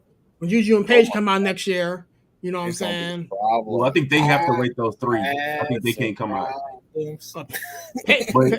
But you know what? Real talk, like, dude, like this is Aaron, man. I'm telling you, Aaron, you hit it on the head, bro. Aaliyah Boston ain't even making money with Caitlin Clark, and that's her own freaking teammate. Didn't even come to bat for her. Jealous are they like I don't know what it is, man. You know what it is? It has to be jealousy on her own team. Like they see her cameras following her around, you know, and they see her. They only come to see her. They don't talk about what I'm doing. I was rookie of the year. Nobody talking about me. I ain't helping that chick up. Forget her. But they not speaking on it. They not flying regular class anymore. They flying what's called it, because now they got the money to fly. Yeah. Yeah, but the thing is, they don't have the money. They that's everybody though. That's everybody. Yeah, but everybody's not saying that though. They're chartering now because they're not. You know what I'm saying? But they're making the money to pay for the charter, and so nobody's saying that. Oh, because there's 17,000 tickets sold to this game, we flying charter now. Nobody's saying that. Like they're like, oh, we're gonna hate on her. Like I'm gonna be real with y'all. If I was Aaliyah Boston when she did that cheap shot, she'd have been picking her teeth up. You're not gonna do that to my teammate. You're gonna be picking your team. You're gonna pick your teeth up. But now Caitlin Clark probably been like, you my buddy. You go wherever I go. Hey, because you stuck up for me. Because even if she is a second-year player, you're still the vet on the team. I'm a rookie. And you're not gonna do that to my teammate. I can tell you right now, I done got into plenty of fights on the basketball court. You're not gonna do that to my teammate. You do a dirty play against one of my teammates, man. Look, I can't even say what I'm gonna say because we online. But yeah, I've had those incidents on the court because it's a difference between playing tough and playing dirty, and dirty calls for dirty tactics being done back to you. Whether it is me putting my fist in your face or me undercutting you. They didn't even Barry, you got on a baseball jersey. You know what happens in baseball if you hit my player? I'm hitting you back. Right back. You getting hit right. It's gonna be a brawl. Right, square in the back of the numbers. After she elbowed her, they went back and played like it nothing happened. Right. That girl on the ground, they went back like nothing happened. You think on that next play down the court, you to just run around and shoot the layup or whatever you're gonna do? No, hell no, that ain't happening. You gonna film me? Unless I'm jealous of you and I don't really care. I'm like, well, I don't want to have that. Or she ain't got that dog in her. Either or. Nah, she got that dog in her. It's just she from South Carolina, bro. She got that dog in her, bro. It's just the fact that it's just the fact I think it's that jealousy. I mean, you see, Caitlin might be pulling up and she got that Chanel bag or that Louis or something. You still rocking the Michael Kors, Hey, it might be something like that going on, Hey. I tried to tell Chandler that, and he didn't want to hear me. I'm like, dude, it's a reason why an average-looking girl will go to the club with 3 ugly chicks. It's just real. It ups their odds, man. It's just real. I mean, and I hate to say it like that, but they do it for a reason. And it's like when it comes to the Caitlin Clark thing, it's mind-boggling to me that y'all would allow cheap shots. Y'all don't speak up and say, no, it's something we don't want in our league, or oh no, it may have been the norm, but now we're trying to get away from those things. It's the fact that y'all are basically playing into the things that make it look like y'all really don't like her. Y'all really hate everything that she's bringing to the league, but she's ultimately lining y'all pockets. Yeah. And that's a touchy subject for me, because I feel like at the end of the day, you have to weigh out money versus, I call it bullshit. So you have to weigh it out. And like, are you getting in your own way of making money? And we've seen that so many times, that people get in their own way of making money. Right. Mm-hmm. And like I say, Barry, I wish I could find it, man. They must have deleted it, Aaron. You should have taken a screenshot and sent it to me. Dude, so the NBA, so basically this is what happened. The NBA, after like the first 10 years of the WNBA being around, when they were doing all that restructuring, when the Comets got disbanded and they went down to like 8 teams, they did they had analysts go in and find out why it was not profitable. And some of the ugly truth about why it was not profitable is some of the things that still exist to this day. And if it's not profitable, then why is it still in place? No, I found it. You found it? See, LG don't know how to Google. That's why. You don't know how to Google. I did. Send it to Barry so Barry can read it. But the ugly, I read it on my free time. Read on your free time, man. It was very interesting. Like I said, man, you know, when those things come in the way of making money, then I'm not for that. I mean, I get it standing on principles, but sometimes principles are just principles, and principles don't stand in the way of making money. And they've made so much. They voiced so much opinion about not making money. They've been so vocal about, oh, we don't get this treatment, and oh, we're staying in these bad hotels and all this other stuff. You know, I think that you've always had the star power, but now you have the superstar. So ride the wave, bro. Yeah. Before we get out of here, gentlemen, I wanted to talk a little bit of football. We had some contracts being signed. You know, Justin Jefferson started out the day today breaking the bag, you know what I'm saying, getting his paper. So I wanted to talk about that. And, you know, Larry is laughing because he knows what that means. But, yo, talk to me, Larry, man. Justin Jefferson gets the bag, man. Talk to me. I love it. Because you know why I love it? Why you love it? Because I'm going to say it again, Dak is holding the Cowboys hostage. And they can't do nothing. And they can't pay nobody. And CD is holding out now. And they've already said that he won't close to Jefferson money. And they already up against the cap. So now they're over here debating about who's gonna get paid and who's gonna get cut. They stuck in a situation with that. They can't do nothing about that. They can't franchise him, they can't tag him. But they can't trade him because his cap hit is so high, and he wants his money. Dak wants his money. CD wants his money. Micah is biting at the bit. He wants his money. So you know what that means. Either you're gonna pay them all, you're gonna gut the team, or you're gonna trade one of your stars. That's why I said the logical choice for the Steelers is to go after CD. Go after CD. You can lowball them because they in a bad position. They're in a bad position where they can't pay everybody. And the Jefferson contract actually was good for us because now we know what a measuring stick is for my 49ers.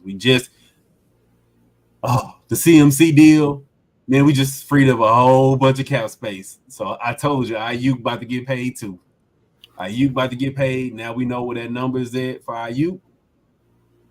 Ayuk about to get his money. They're not breaking up the band. Not right now. They're not breaking up the band. San Francisco's still gonna be San Francisco, but Jefferson he got his money, and I even go even further where you guys are really gonna digest this, right? By Jefferson getting his money, you can't even franchise CD because now the average price of the wide receivers it's going up. It's going up. So you can't franchise Dak and you can't franchise CD. So what do you do? So I mean, I think this year they try to figure something out. I mean, obviously, but next year you got to figure out if you're gonna they can't do nothing gonna pay. They can't do nothing now. They can't even. That's so the way that the slots work is depending on the position and where your draft position was at is where you fall at. Remember, that's why I said they're gonna trade back, and they didn't take a position that had a high slot number. They took a linebacker or somebody in the first round or something. Mm-hmm. Somebody had a low number, so they haven't even signed their first round pick yet because they have zero cap space. That's why they're trying to get Dak to lower that number so they can even sign their rookies. Like they in cap hell. They and I don't know how the Saints always figure their way out of cap hell, but they in cap hell and can't figure their way out. So I'm loving it, bro. I'm loving it. I want to see what these now that Jefferson is signed, I want to see what this Jamar Chase deal is gonna look like because they're in a little bit of a pickle too now because T wants his money and Chase is right behind him. So right. I want to see what that looks like. But yeah, I'm all for it, man. It was a couple of big dominoes fell today. Yeah. Talk to me, villain, man. We had some dominoes fall. Justin Jefferson got his bread. We had CMC get his money. Talk to me, man. Yeah, CMC got a 2-year extension, 19 million a year. So I know Saquon is out there punching the air like boys in the hood, but he just can't get his value or what he thinks his value is. But CMC proves it. When he's healthy, he's the best running back in the league. So congratulations to him. Justin Jefferson, my son's favorite football player. I did buy him a Justin Jefferson jersey for his birthday. I did do that because I'm a good dad. I'm a good dad. No, I'm a great dad. Screw that. I'm a great dad. Even though Sirius always give me a side eye, but nah, he got 140 million, 110 million guaranteed. It's a great deal for both sides. Even though people were saying Justin Jefferson took 2 months to heal from a hamstring injury, and they had a better record without him. He's still probably the best receiver, arguably in the league. You just got JJ McCarthy, and you got him on a rookie deal, so you got money to spend. That window, the 4 years, when you have Justin Jefferson getting quarterback money, and you got a rookie quarterback getting rookie quarterback money, is going to match up really nicely. Mm-hmm. And if he, after 4 years, if you see a decline, you can do what you got to do. So it's a great deal for both sides. He gets his bread. The Vikings secure their best offensive weapon. So congratulations to him. I am not in the mindset of the Cowboys. I can care less. I don't care how this deal affects the Cowboys. They did this to themselves. They didn't want to sign Dak. As a Giants fan, you don't want to see them being trash? F the Cowboys. I don't care what they do. Because you know what? You're going to have to pay him $60 million a year. And the only one you have to blame is yourself because you didn't believe in him to give him the contract that he deserved. You've pussyfooted around it, and it locked your whole team up for the offseason. You have no flexibility. You can't do anything. So while the hater in me loves it, the other part of me is like, I don't care about the Cowboys. I don't care how this deal affects the Cowboys. Screw them. I could care less. You know what I mean? It's like I could care less about the team struggling. I let it kiss you. You know what I mean? Like I don't care. Screw them. But Aaron might love it if they get desperate and they take if they're around for CD, he'll love it. I know. I'm jumping all over that. I'm jumping all over that. That's the thing. Like you know what? Like it's gonna come back to bite him, and I love it. But other than that, like I'm not gonna say Justin Jefferson got his bread, and that affects I don't care about the Cowboys. Who cares about the Cowboys? But if you want to talk about their own hell, you're right, LG. They didn't want to sign Dak Prescott, so now Dak Prescott has him over Bell because he's a top quarterback, and you got to pay him as such, and you can't franchise him. So this is all on the Jones father and son that they didn't want to do business, and now they're screwed. So screw them. But I'm happy for Jefferson. I'm happy for McCarthy. I think those two deservingly are at the top or the very top at their position, and they deserve to get paid. It's going to be interesting to me. What's going to be more interesting, how this Jefferson contract affects the guys that are looking for a deal, like you said, T. Higgins and Brandon Ayuk. Brandon Ayuk is definitely on trade. He's on the trade table. They're looking to move him. I don't think they're going to bring him back. Who does he go to? I would love for him to be a Giant. I don't think that's realistic. He was never on the trade table. Lynch already said he was never on the trade table.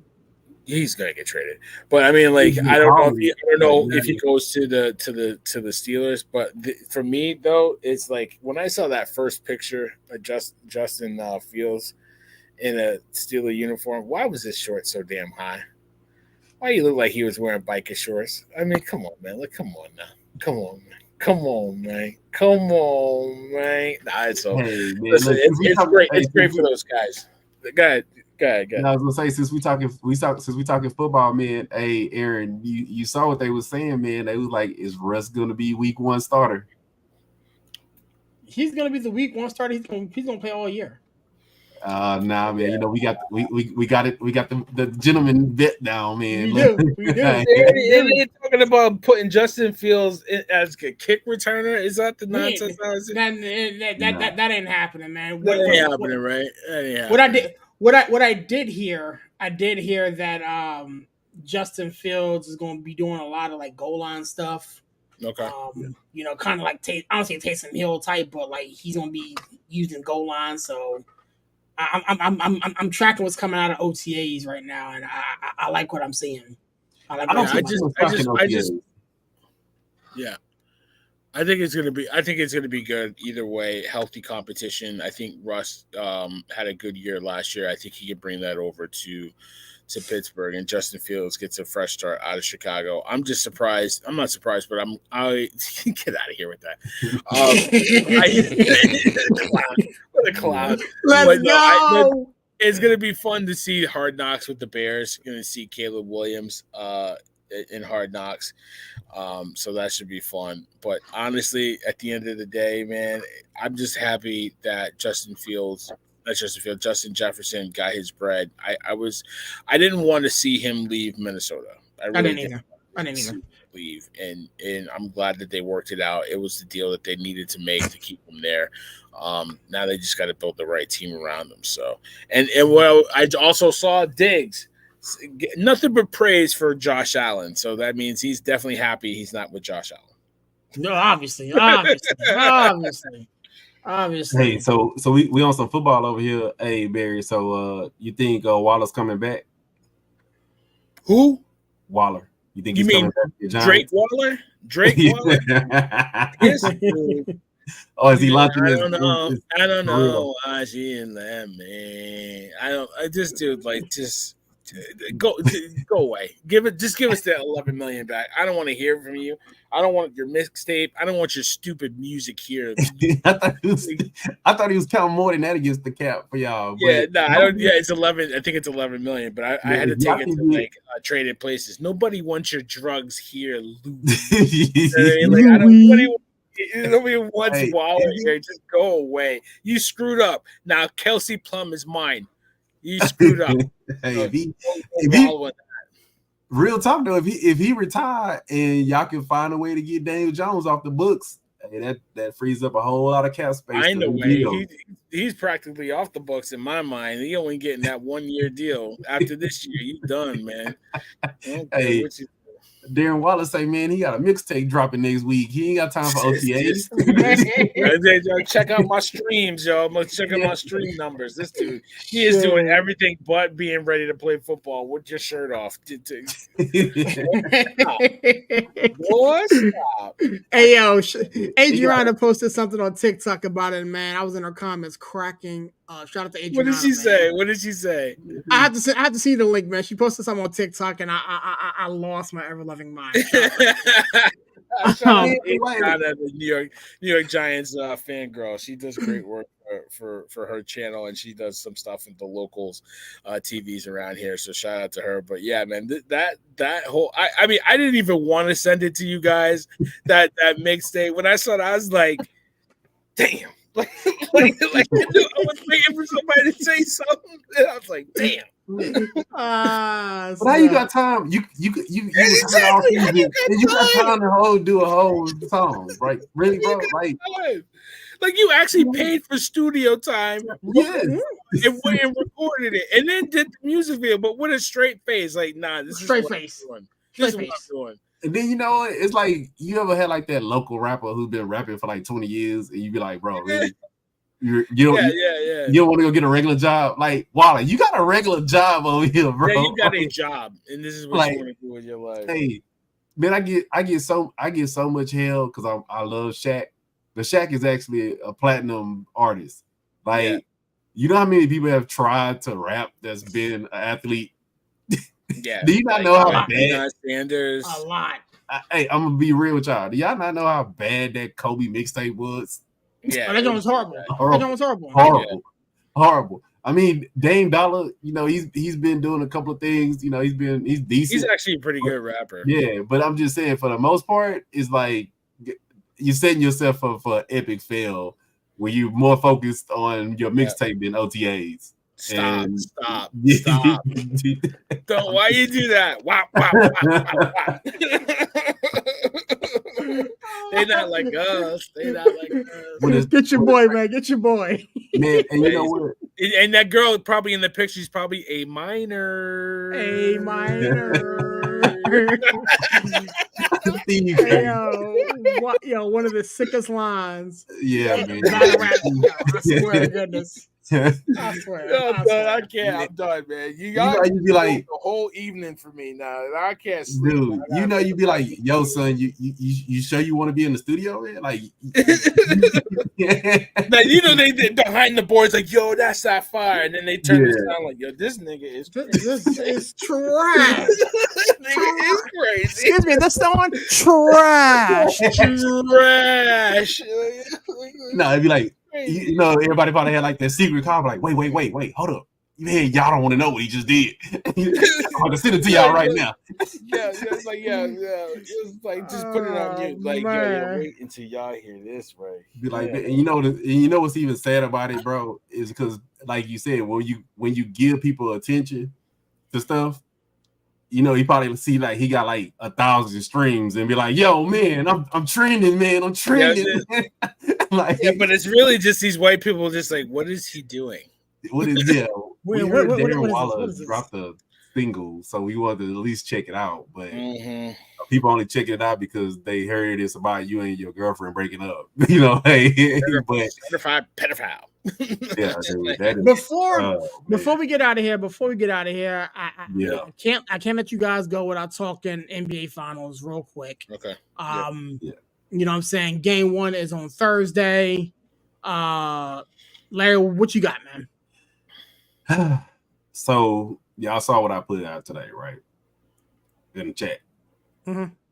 Y'all know I'm a LeBron hater, man. LeBron, shut up, man. Let Kyrie have his spotlight, dude. Like, yeah, please. Let Kyrie have his spotlight. And I'm actually loving Kyrie. He's grown up. He was one of them that, you know, you didn't know like how he was gonna be. Because you know he's been on the hot button for a minute, but Kyrie's grown up. Don't take away from Kyrie's shine, because Kyrie has been the perfect complement to Luka, and I didn't like the whole comment. I feel like LeBron could have said something differently. Now what I will say is, I think this is going to be a good 7-game matchup. I think that it's a good matchup of two really good teams that are evenly balanced, dude. I think that, you know, you're gonna see where nobody really has a backcourt, where, you know, it's an advantage on one side or the other. I think Boston is maybe just slightly a little bit deeper, but from the backcourt, from the front court, it's a very evenly matched. If Porzingis plays all games, I think he'll be that deciding factor if Porzingis plays, but I think it's going to be a drag out battle, and this is something that we all look forward to. We look forward to seeing, you know, these type of matchups in the finals. We don't want to see 4-game sweeps. We don't want to see every game being a blowout.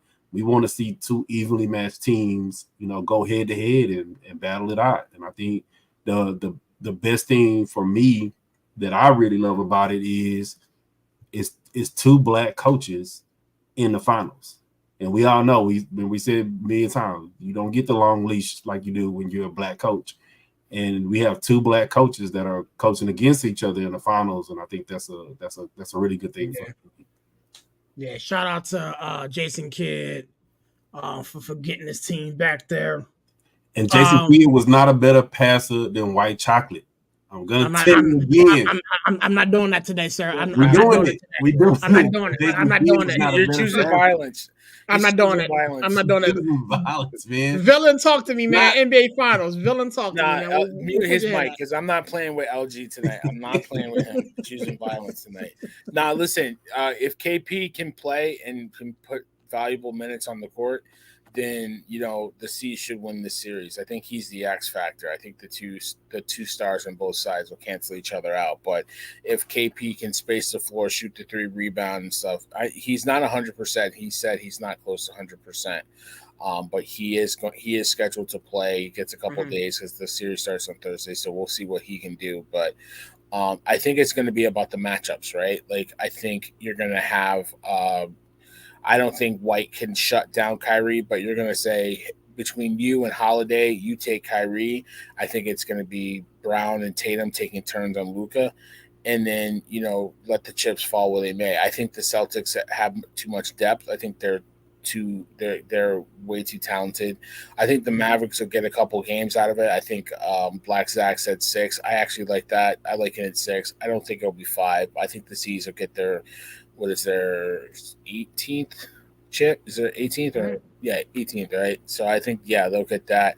I honestly hope they do, not because I'm a fan of Boston. I do not like anything about Boston. I have friends that are still Boston fans. Shout out to my boys up in the New Hampshire, Maine area that I went to college with, but I have no love for Boston, but I absolutely cannot stand Luka Doncic. So I would love to see him lose. I'm a hater. I'm a villain. That's what I do.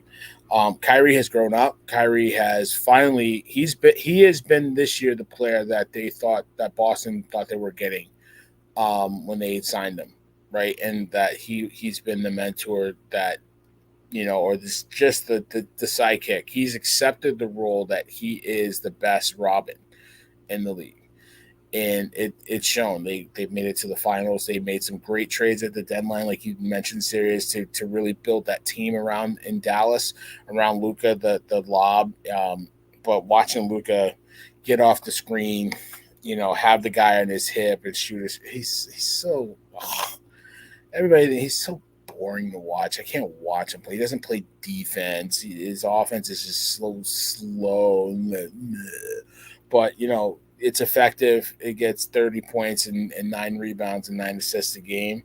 But I think the C's are too talented. They have a lot of depth. Holiday is another X factor too on the defensive end. KP is going to be an X factor on the defense and offensive end. I think the C's take it. I'm going to make it short and sweet, gentlemen. I got the Celtics at 5. Okay. 5. I got the Celtics at 5. Here's the thing, I think we've been chomping at this. Jason Tatum and Jaylen Brown has been taking the bite at this apple for so long. And I think it's time that they actually digest this thing. Like with KP playing, again, he's the X factor that everybody mentioned. And I'm gonna be honest with you, I can't in good conscience pick the Dallas Mavericks to win anything. I just can't. Like, I'm a Houston Rocket fan, and I came out the womb hating Dallas, and so I just can't. I just can't. So the lesser of two evils. Because I'm not a fan of Boston either, but I think Boston gets it done in 5. They're just too deep. That's what I'm saying?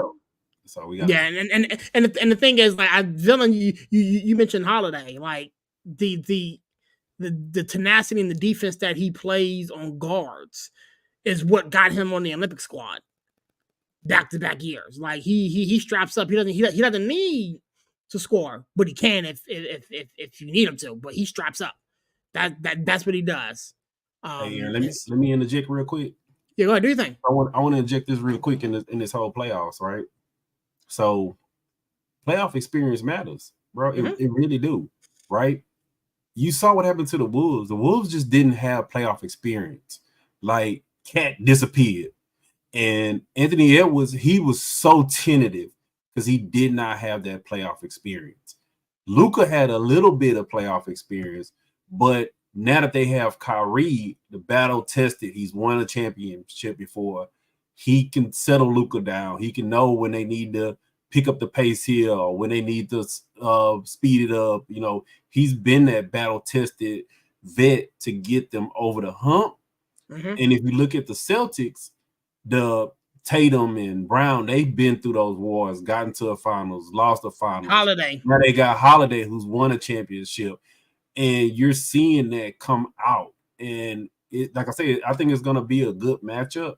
But now you see that playoff experience matters. And having people get into a championship matters. And, like, y'all know me, I'm a self-admitted LeBron hater. And LeBron didn't win them that championship in Cleveland. Kyrie did. Well, 2 factors. Draymond getting suspended, which we've never seen a player get suspended in the finals. And Kyrie went absolutely nuts. Nuclear. He went nuclear. Yes, That dude went absolutely nuclear. And people give LeBron so much credit, and they don't give Kyrie the credit for that championship. Everybody always says what LeBron did when it was Kyrie, and even with the Mavs, they had a good playoff run last season, but Kyrie's been that. I mean, not last season. I mean the season before, because last season they tanked to keep their pick. But but they've had a little bit of playoff experience, and now Kyrie has been that guy that brought them to where they are now. It's gonna be an interesting series, man. I just honestly, at the end of the day, I just think that if Holiday, KP in the lineup, I just think it's too much. White, yeah, they got a lot. They got a lot on that Celtics side. They got some beasts. They finally built the right team, because we all thought once Marcus Smart got traded that they didn't have enough, but they got the right team. They got the right mix around those kids. Yeah. And you know what I would say, Barry? This is the reason why I think I'm maybe about this much more of a LeBron hater than you, right? Because it's interesting. You look at these teams, right? These were teams that the GMs built.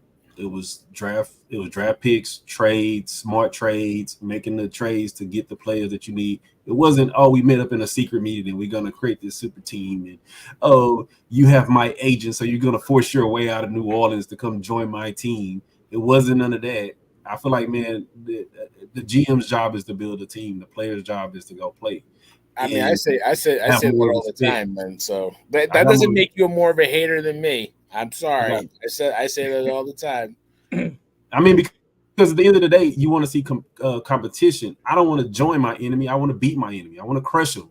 Now, if my coach or my GM decides to trade for my enemy, I ain't got nothing to do but to play with them. But I'm not going to actively recruit these guys to be on my team. No, I want to beat them. Like, you know, we have more respect for Bird beating Magic in the finals and Magic beating Bird in the finals than we would have did if they said, oh, we're going to join together and we're just going to crush the whole league. Yeah. We have way more respect for them. Can you imagine that? That would have been totally unfair. I'm not saying. With that being said, gentlemen, let me get you guys out of here, man. It's past Barry's bedtime, man. Larry, give me a plug and a close up and shut it down. You gotta give this Barry Binky time, man. He need a pillow and a blanket, man. That's right. God damn it. This is his nappy time, man. You know, we cutting into it, but it's always, like I said, it's always a pleasure hanging out with y'all. You know, even though we talk crap to each other. I wish Unc could have made it in today because he got it coming from me. I'm not gonna take it easy on him just because he's getting old and losing his mind and having mental breakdowns. But we're not gonna mess with him. But shout out to all the vets because I always look out for him. But that's about it, man. I gotta represent for Steve. So you know what I'm gonna say. God is good. All the time. Water is life. Water is life. One is for the kids. Yes, sir. All right, my guy. Appreciate you. Yo, man. Villain, man. Another show in the books, man. Talk to me, man. Give me a plug and a close up and shut it down, my guy. Man, shout out to Chandler. Shout out to Black Zach. Wish he could be here. Shout out to LG. Always love going back and forth with him. Talking some good sports, man. It's been a one. So it's always something to to latch onto and talk about. So that's why we're here. We do this thing. Listen, it's a pleasure doing this show with you, Sirius. You know, I give you a hard time. It's always a pleasure, man. So, yes, sir. Listen, we'll be back at it next week. Hopefully, sir. Hopefully the Celtics are up early in the series and can put them to bed by the time we get back. That would be lovely. My Rangers did not get it done. They just can't score. They could not score. So, Florida outplayed them. They were the better team, and here we are. So, holla at your boy. Peace. Yes, sir. All right, my dude. Appreciate you. Yo, man, it's your boy Sirius repping that 412 and the 703, man. It's such a privilege and a pleasure to do this show with you guys, man. I can't get out of here without thanking everybody who's been rocking with us, man. All the executives that you see on camera today, those that you didn't see, man. Black Zach popping in when he could, man. You got Big Chandler doing big things, man. Shout out to my friends at the Nonsense and Deep Thoughts podcast. Looking forward to partnering with them guys pretty soon here. I will say this, man. Shout out to my wife. Shout out to my wife, man. I had my wisdom teeth pulled, and she gave me the drugs and the medicine to be able to get on here and do this tonight. So shout out to my wife for hooking it up. With that being said, God bless. I'll catch you guys on the next one.